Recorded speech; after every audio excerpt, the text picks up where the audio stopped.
অসমৰ মুখ্যমন্ত্ৰীয়ে কৈছে, মই অকণ উঠি লৈ আপোনালোকক হেৰিয়াত দেখুৱাই দিব পাৰিলে ভাল পালোহেঁতেন, আপোনাৰ টেবুলত দেখুৱাই দিব পাৰিলে ভাল পালোহেঁতেন। অসমৰ মুখ্যমন্ত্ৰীয়ে কৈছে যিটো কথা, যদি আমি চাওঁ, অডিঅ' নাপাব নহয় তেতিয়া, ক'ব নালাগে দিয়ক তেতিয়াহ'লে, মই সেইখন অকণ ইয়ালৈ লৈ আনা। অসমৰ মুখ্যমন্ত্ৰীয়ে ইয়াতে ৰাখি দে না, তেতিয়া অসমৰ মুখ্যমন্ত্ৰীয়ে যিটো হিচাপ দিছে সেই অনুসৰি যদি আমি চাওঁ যে কাৰেণ্ট প্ৰাইচেছত অসমৰ GSDP মুখ্যমন্ত্ৰীৰ কাৰ্যকালটোত যদি আমি চাওঁ তেতিয়াহ'লে আপোনালোকে দেখিবলৈ পাব যে 4 লাখ, আমাৰ 4 লাখ অসমৰ মুখ্যমন্ত্ৰীৰ কাৰ্যকালত দেই GSDP বা এইটোক GDP বুলিও কয়, ষ্টেট হ'লে GSDP হৈ যায়। 2021-22ত অসমৰ মুখ্যমন্ত্ৰী যেতিয়া আৰম্ভ হ'ল কাৰ্যকালটো, 21-22ত যদি আপোনালোকে চায় তেতিয়াহ'লে কাৰেণ্ট প্ৰাইচেছত দেই, এইটো কাৰেণ্ট প্ৰাইচেছত এইটো বেছ ইয়াৰটো 2011-12, কাৰেণ্ট প্ৰাইচেছত 4,10,723.56 কোটি টকা। ইমান টকা আমাৰ টোটেল আমাৰ অসমৰ মানুহে গোটেইবিলাকে কোম্পানী চব লগ লগাই মানে অসমৰ মানুহে 2021-22ত ইনকাম কৰিছিলে ইমান টকা। আৰু 2024-25 বৰ্ষৰ 21-22, 22-23, 23-24, 24-25 এই 4 বছৰত এইটো হৈ গ'লগে 6 লাখ।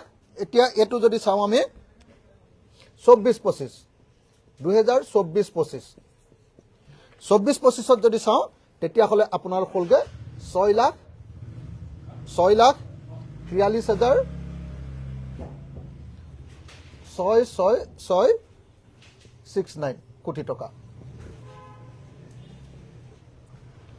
এইটো হ'লগে। এতিয়া এইটোক তেখেতে কৈছে যে 40% বৃদ্ধি হৈছে GSDPটো কাৰেণ্ট প্ৰাইচেছত 40%, আৰু তাৰপাছত কনষ্টেণ্ট প্ৰাইচেছতো তেওঁ দেখুৱাইছে। কনষ্টেণ্ট প্ৰাইচেছত অসমৰ মুখ্যমন্ত্ৰী যিদিনা অসমৰ মুখ্যমন্ত্ৰী কৈছে সেইদিনাৰ পৰা যদি চাওঁ তেতিয়াহ'লে অসমৰ এইটো আছিলে কনষ্টেণ্ট প্ৰাইচত যদি চাওঁ একেটা বৰ্ষত দেই, এইটো আছিলে কাৰেণ্ট, এইটো এতিয়া কনষ্টেণ্ট প্ৰাইচেছত যদি চাওঁ তেতিয়াহ'লে আপোনালোকে দেখিবলৈ পাব যে কনষ্টেণ্ট প্ৰাইচেছতো আছিলে এইটো 2,58,139.69 এইটো কোটি টকা পৰা 3,45,814.26 লাখ।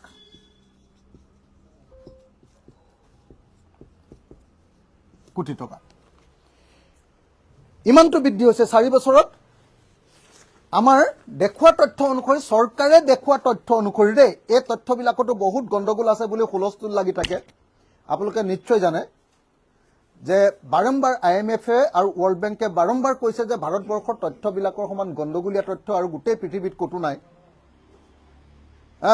সেইবিলাক বাদ দিলোঁ।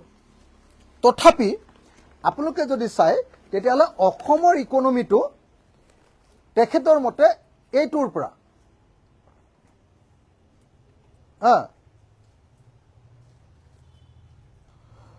2 লাখ, এইটো 2 আছিলে ন, এইটো 6 কেনেকৈ, এইটো 2 নহ'ল নেকি? নাই এইটো 2হে আছিলে।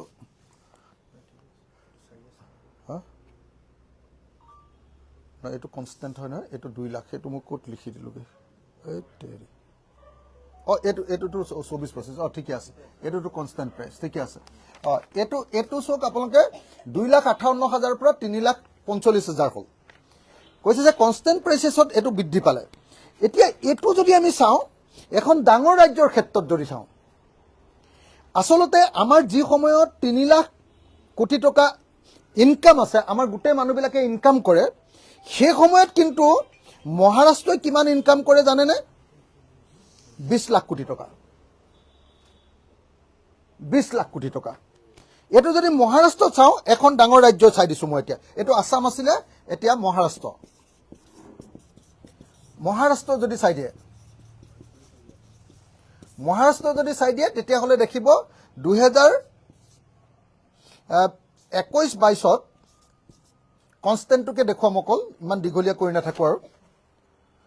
21-22ত কিমান আছিলে আৰু 2024-25ত কিমান হ'ল? 2021-22ত মহাৰাষ্ট্ৰত আছিলে, এইটো মহাৰাষ্ট্ৰ, আমাৰ যি সময়ত এইটো আছিলে, তাৰমানে তেতিয়া আমাৰ যেতিয়া এইটো আছিলে, তেতিয়া তেওঁলোকৰ আছিলে 20 লাখ কোটি টকা। 20 লাখ কোটি টকা 20,58,845.06 কোটি টকা। আৰু এইটো গৈ 2024-25ত হৈ গ'লগে কিমান জানেনে? 26 লাখ কোটি টকা।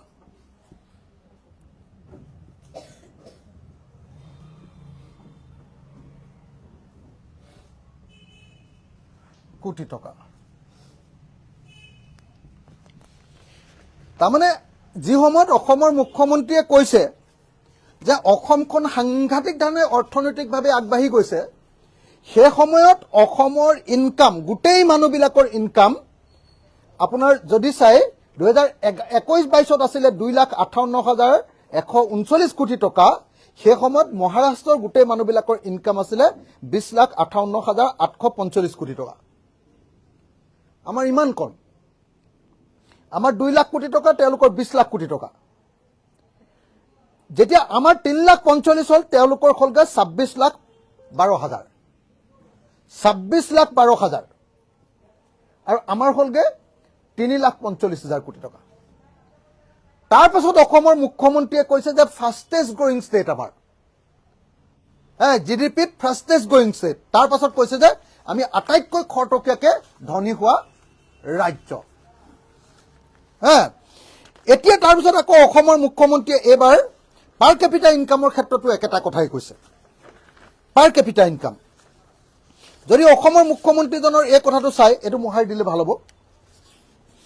পাৰ কেপিটা ইনকামটো যদি আমি চাওঁ, তেতিয়াহ'লেও আপোনালোকে দেখিব আচৰিত ধৰণে অসমৰ মুখ্যমন্ত্ৰীয়ে আমাক টুপি পিন্ধাব খুজিছে।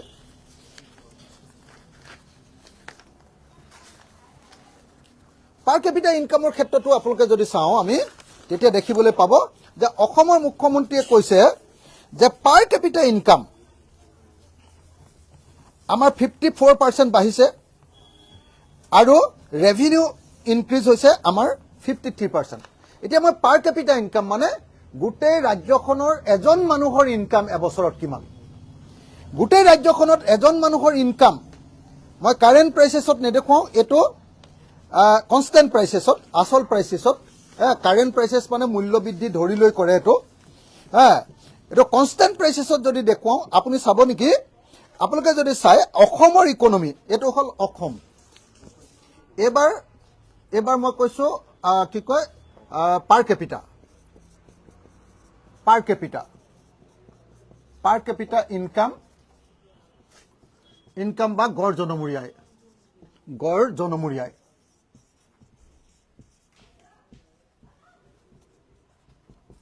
যদি গড় জনমূৰি আয় আপুনি চাই, তেতিয়াহ'লে এইটো অসম,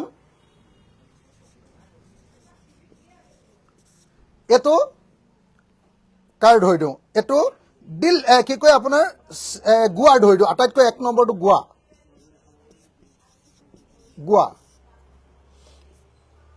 গোৱাটোৱে ধৰি দিওঁ। 2021-22ত মানে মুখ্যমন্ত্ৰীয়ে যেতিয়া আহিছিলে, অসমৰ এজন মানুহৰ এবছৰৰ ইনকাম আছিলে, মুখ্যমন্ত্ৰী যিদিনা আহিছিলে, অসমৰ মুখ্যমন্ত্ৰী অহাৰ দিনা অসমৰ এজন মানুহৰ ইনকাম আছিলে 63,657 টকা এবছৰত।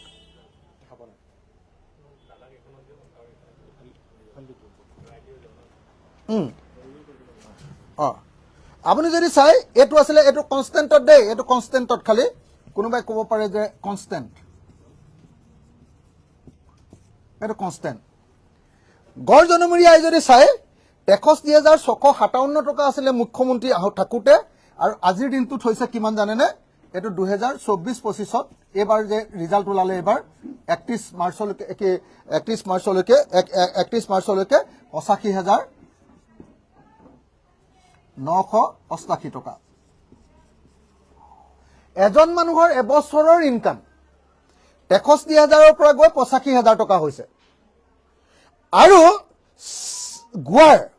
গোৱাৰ এজন মানুহৰ ইনকাম কিমান আছিলে জানেনে এইটো আছিলে 2,94,563 তাৰ পাছত খালি এটা প্ৰব্লেম আছে ইয়াতে গোৱাৰ এই লেটেষ্টটো নাই তাৰ আগৰ বছৰটোহে আছে গোৱাৰ যদি আমি চাওঁ একচুৱেলি গোৱাৰ ইয়াৰ আগৰ বছৰটোৱে 23-24তে আমাতকৈ আগৰ 5,85,953 5,85,953 এইটো এবছৰ নহয় যে এইটো 23-24ৰে এই বছৰটো সিহঁতৰ ওলোৱা নাই এইকেইদিনত ওলাব আপুনি চাওক যে অসমৰ মানুহৰ যি সময়ত ইনকাম 85,000 সেই সময়ত গোৱাৰ 23-24ৰ ইনকাম হ'ল 5,85,000 আমাতকৈ 5 লাখ টকা বেছি এজন মানুহৰ ইনকাম এবছৰত আৰু তাৰ পাছত অসমৰ মুখ্যমন্ত্ৰীয়ে কৈছে যে আমি অসমখন হ'ল ফাষ্টেষ্ট গ্ৰয়িং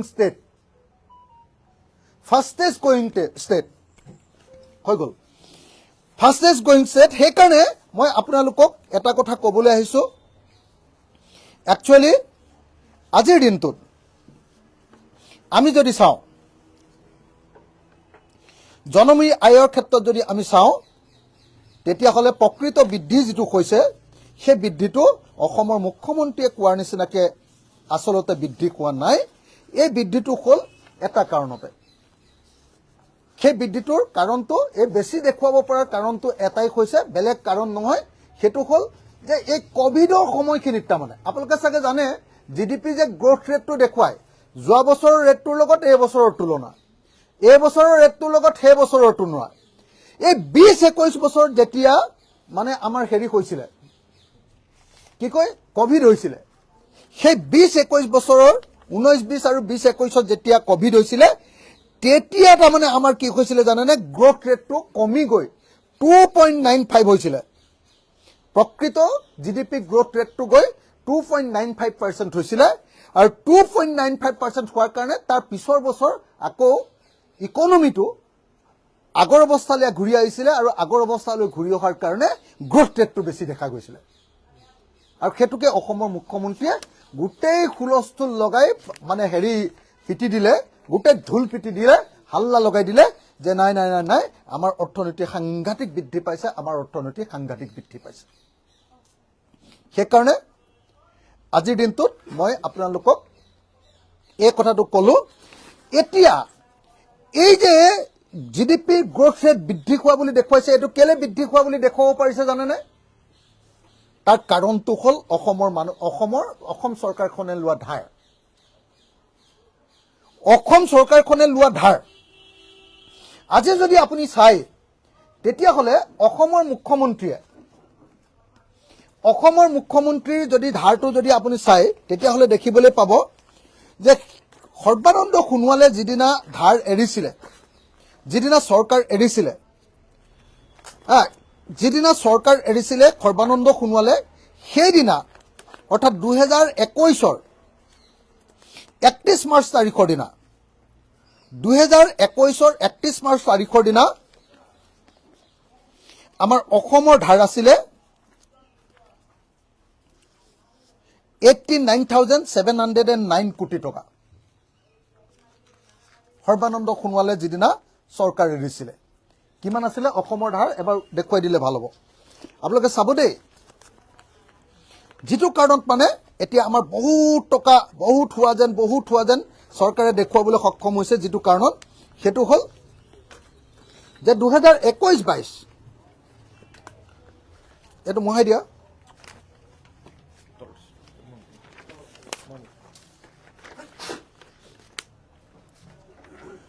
(2021) আমাৰ ধাৰটো যদি চাওঁ টোটেল আউটষ্টেণ্ডিং লাইবিলিটিজ বুলি কয় সেইটো অসমৰ ধাৰটো যদি চাওঁ 31 মাৰ্চ 2021 অসমৰ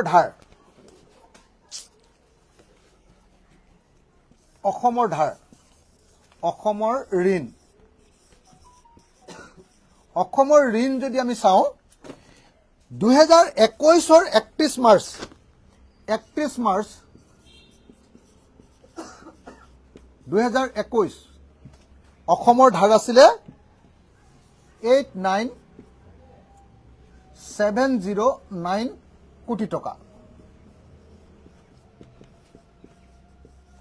সৰ্বানন্দ সোণোৱালে যেতিয়া অসমখন এৰি থৈ গৈছিলে তেতিয়ালৈকে অসমৰ ধাৰ আছিলে প্ৰায় 90,000 কোটি টকা আৰু হিমন্ত বিশ্ব শৰ্মাৰ দিনত এই ধাৰটো গৈ কিমান হল জানেনে হিমন্ত বিশ্ব শৰ্মাৰ দিনত এই ধাৰটো গৈ 31 মাৰ্চ 4 বছৰত দেই 2025 এই 4 বছৰত এই ধাৰটো গৈ কলগে 1,77,983.2 কোটি টকা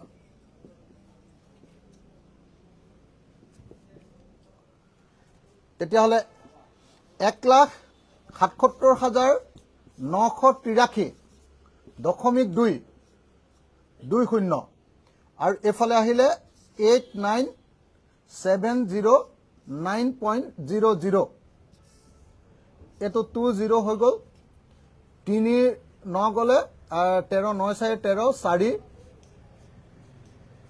4 আৰু এফালে থাকিলে 7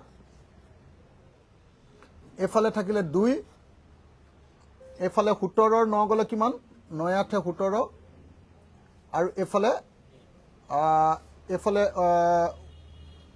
17 এফালে 16 থাকিলে 8 হিমন্ত বিশ্ব শৰ্মা চৰকাৰে অকল যোৱা 4 বছৰত ইয়াৰ পিছৰ ধাৰটো তেওঁ পিছতহে ওলাবগে আৰু 4 বছৰত তেওঁ ধাৰ ললে 88,274 কোটি টকা এটো কোটি টকা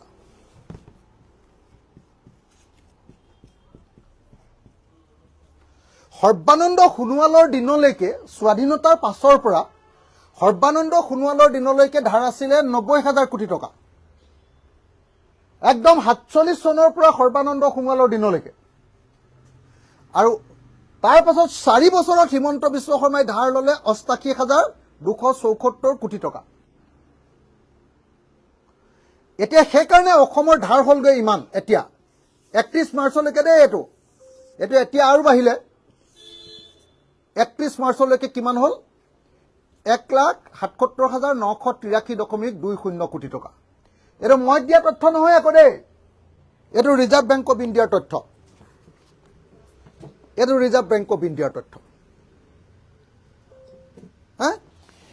এতিয়া ধাৰ লৈ ললে মানে সদায় জিডিপিটো বাঢ়ি যায় কেলে বাঢ়ি যায় আপোনালোকে জানে নহয় যে ইনফ্ৰাষ্ট্ৰাকচাৰ যেতিয়া খৰচ কৰে সেই ইনফ্ৰাষ্ট্ৰাকচাৰৰ হিচাপটো জিডিপিত আহি যায় 1 নম্বৰ 2 নম্বৰ আৰু এটা ডাঙৰ ঘটনা ঘটে যে জিডিপিটো বৃদ্ধিৰ ক্ষেত্ৰত অকল অসমৰ মানুহে ইনকাম কৰা পইচাটোৰে জিডিপিটো নহয় ইয়াত যে টাটা কোম্পানী আছে ইয়াত যে আদানী আহিলে এয়াৰপোৰ্টটো দি দিলে ইয়াত যে আম্বানীক দিলে অসমৰ তৈল ক্ষেত্ৰখিনি দি দিলে এই যিমান বিলাক বস্তু দি দিছে তেওঁলোকৰ যেটো ইনকাম সেই ইনকামটো লগ লাগিহে জিডিপিটো গতিকে আমি দেখিবলৈ পালো যে অসমৰ মুখ্যমন্ত্ৰীয়ে যিমানেই যি কথা নকক লাগিলে প্ৰকৃত অৰ্থত তেখেতে এটা মিছাৰ ভেলকিবাজি কৰিছে আৰু আমি এই সময়খিনিত দেখিছিলো আমি হিচাপ কৰি উলিয়াইছিলো যে যি সময়ত অসমৰ মুখ্যমন্ত্ৰীয়ে কৈছে যে জিডিপিৰ গ্ৰোথ ৰেট 45% বৃদ্ধি হৈছে সেই সময়ত অসমৰ ধাৰৰ গ্ৰোথ ৰেট বৃদ্ধি হৈছে 98.4%। 45% যি সময়ত চৰকাৰৰ দাবী অনুসৰি, কিন্তু প্ৰকৃত অৰ্থত গ্ৰোথ হৈছে অসমৰ গ্ৰোথ হৈছে 21.6% একচুৱেলি। চৰকাৰে ক'লে যে 45% বৃদ্ধি হৈছে আৰু অসমৰ ধাৰৰ বৃদ্ধি হৈছে একচুৱেলি 98.4%। অৰ্থাৎ আমাৰ আয় যিমান হৈছে তাতকে 4 গুণ বেছি ধাৰ বাঢ়িছে। আমাৰ আয় যিমান বাঢ়িছে তাতকে 4 গুণ বেছি ধাৰ বাঢ়িছে।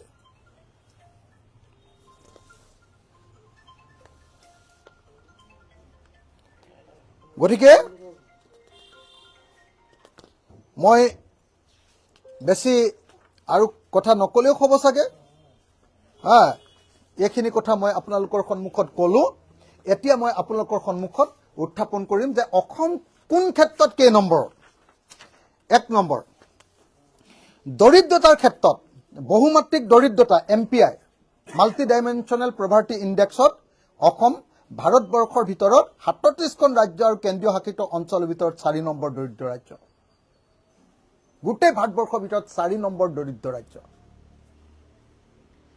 2, ভাৰতৰ মানুহৰ গড় আয়ুস 70.3 বছৰ, কিন্তু অসমৰ মানুহৰ গড় আয়ুস 68.6 বছৰহে। গড় আয়ুসৰ ক্ষেত্ৰতো অসম ভাৰতবৰ্ষৰ 4 নম্বৰ তলৰ পৰা। গড় আয়ুস কেতিয়া কমে আপোনালোকে নিশ্চয় জানে। গড় আয়ুস তেতিয়া কমে যেতিয়া মানুহৰ অৰ্থনৈতিক অৱস্থা বেয়া থাকে, দৰিদ্ৰতা বেছি থাকে আৰু আপোনাৰ কি কয় আপোনাৰ খোৱা বোৱা বেয়া হয়, তেতিয়া গড় আয়ুস কমি যায়।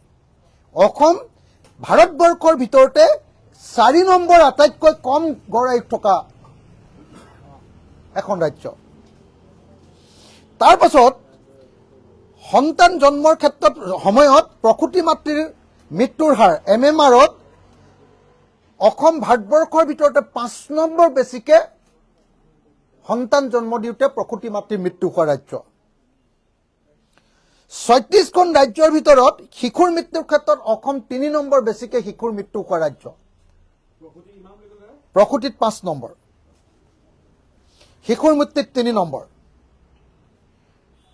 গড় জনমূৰি আয়ৰ ক্ষেত্ৰত আমি তলৰ পৰা 7 নম্বৰত। অলপ আগতে যে যিটো দেখুৱাইছিলোঁ গড় জনমূৰি আয় এবছৰত এজন মানুহৰ ইনকাম, সেইটোৰ ক্ষেত্ৰত আমি তলৰ পৰা 7 নম্বৰত।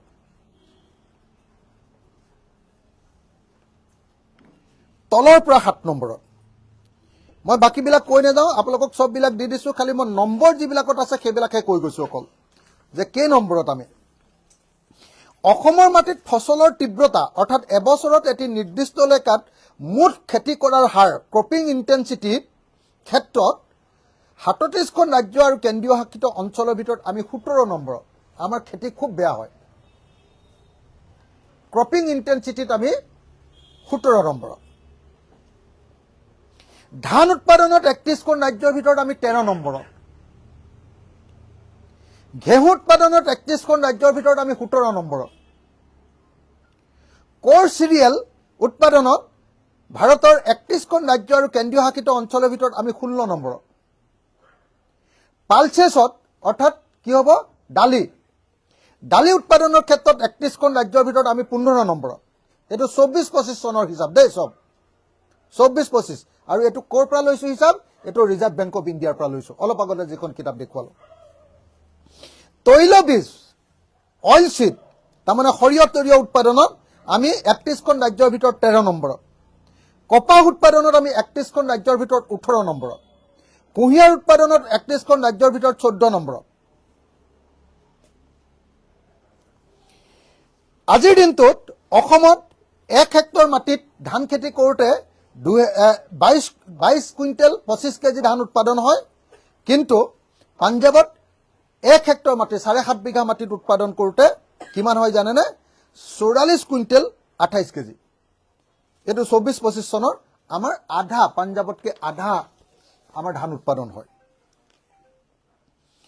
ঘেঁহু উৎপাদনৰ ক্ষেত্ৰতো আমাৰ অৱস্থা খুব বেয়া। পাঞ্জাৱত কিমান হয়? 1 হেক্টৰত 51 কুইণ্টেল হয়, আমাৰ 13 কুইণ্টেল হয়।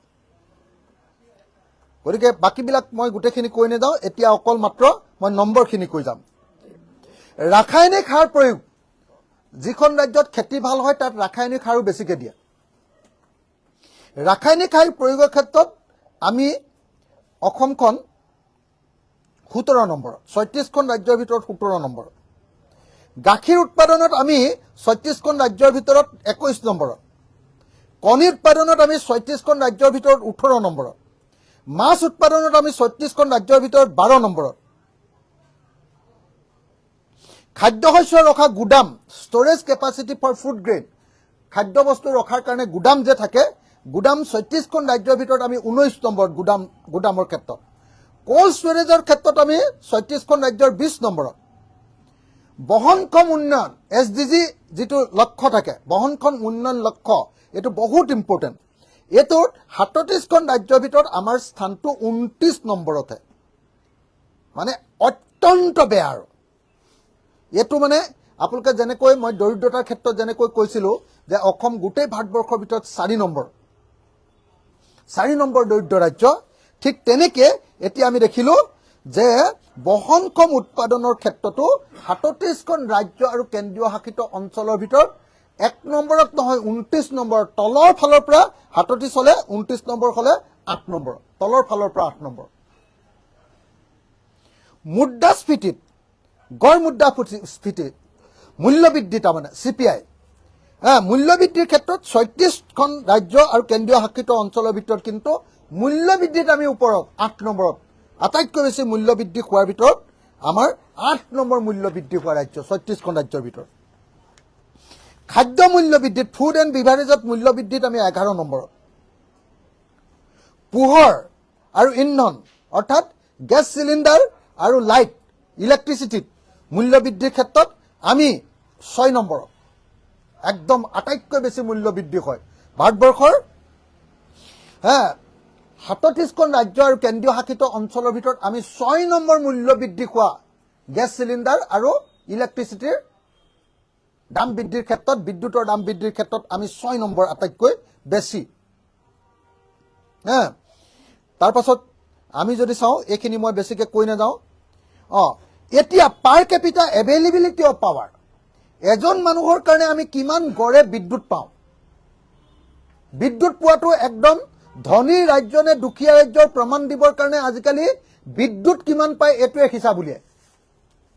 ধনী ৰাজ্যত বিদ্যুৎ বেছিকৈ পায়, দুখীয়া ৰাজ্যত বিদ্যুৎ কমকৈ পায়।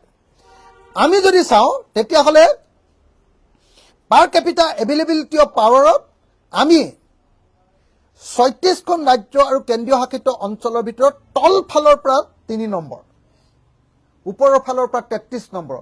আমি আটাইতকৈ কম ইলেক্ট্ৰিচিটি পোৱা ৰাজ্যৰ ভিতৰত 3 নম্বৰ।